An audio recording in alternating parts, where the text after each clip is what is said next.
नांदगाव खंडेश्वर तालुक्यातील ग्राम लोहगाव येथे घराला लागली भयंकर आग. लाखोंचे नुकसान, सुदैवाने जीवितहानी नाही. प्रतिनिधी चेतन चौधरी. नमस्कार, मी भाग्यश्री. महाराष्ट्र न्यूज 24 लाईव्हमध्ये आपले स्वागत करते. उन्हाचे तापमान हे तीव्र असताना जीवाची लाहीलाही होत आहे. तसेच या अशा भयंकर तापमानामध्ये भयंकर उन्हात नांदगाव खंडेश्वर तालुक्यातील ग्राम लोहगाव या गावात प्रमोद विठ्ठल जोगी यांच्या घराला मंगळवार दिनांक 28 एप्रिल 2026 रोजी सकाळी 11 वाजेच्या सुमारास भीषण आग लागली. आगीचे स्वरूप हे खूप भयानक होते. तसेच गावातील नागरिकांचे म्हणणे आहे की शॉर्ट सर्किटमुळे ही आग लागली असावी. तरीसुद्धा घरात बरंच काही जळून खाक झालेलं आहे आणि लाखोच्या घरात नुकसानही झालं. तसेच घटनास्थळी मंगरुळ चव्हाणा पोलीस स्टेशन येथून पोलीस निरीक्षक सुनील सोळंके घटनास्थळी अवघ्या 10 मिनिटात हजर झाले आणि त्यांनी आधीच झालेल्या नुकसानाची पाहणी केली. सुदैवाने जीवितहानी टळली असता तरीसुद्धा उन्हाचे तापमान पाहता सर्व नागरिकांनी या धगधगत्या उन्हामध्ये विजेचे उपकरणे आणि त्यांचा सांभाळून वापर करावा.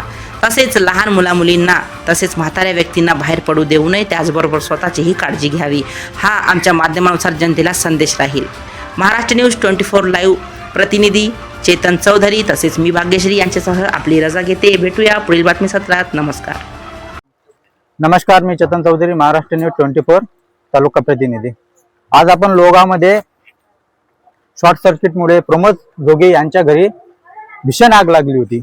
आग एवढी होती की 4-5 बोर आणि काही विहिरीचं पाणी घेऊनही आटोक्यात आली नव्हती. येत्या 10-15 मिनिटात पोलीस स्टेशनला कॉल केला. तसेच पोलीस स्टेशनवरून मंगरुळ चव्हाणा इथून 10 मिनिटात पोलीसची गाडी घटनास्थळी हजर झाली. आपण तसंच जाणून घेऊया या सरांशी मत. सर, तुमचं नाव? माझं नाव सुनील सोळंके, पोस्ट मंगरुळ चव्हाणा. आम्हाला 112वर कॉल आला. माननीय ठाणेदार साहेबांनी सांगितलं की तुम्ही तात्काळ पोहोचा, तिथे आग लागली आहे. त्याच्यावरून आम्ही इथं तात्काळ पोहोचलो. इथं आलो तर आग आटोक्यात आलेली आहे. आजूबाजूच्या लोकांनी सगळं बोर चालू करून विझवून सर्वांना मदत करून आग आटोक्यात आणली आहे. आणि तुमचं घरांशी जे कोणी होतं त्यांचे संवाद झाला का? हा झाला. त्यांचं म्हणणं आहे ते आबाजी होती, इथं राहत होते, ते बाहेरगावी गेले होते. त्याच्यामुळं ते अचानक आतमध्ये घरात असा धुवा दिसला, त्याच्यामुळे आग लागली. कशामुळे लागली ते लक्षात नाही आलं अजून. ठीक आहे. तर 10 मिनिटांनी येत्या मंगरुळ चव्हाणा इथून आपले सर सुनील सोळंके खूप खूप धन्यवाद करतो त्यांचे की येत्या 10 मिनिटात ते मंगरुळ चव्हाणा इथून घटनास्थळी हजर झाले. तर धन्यवाद सर.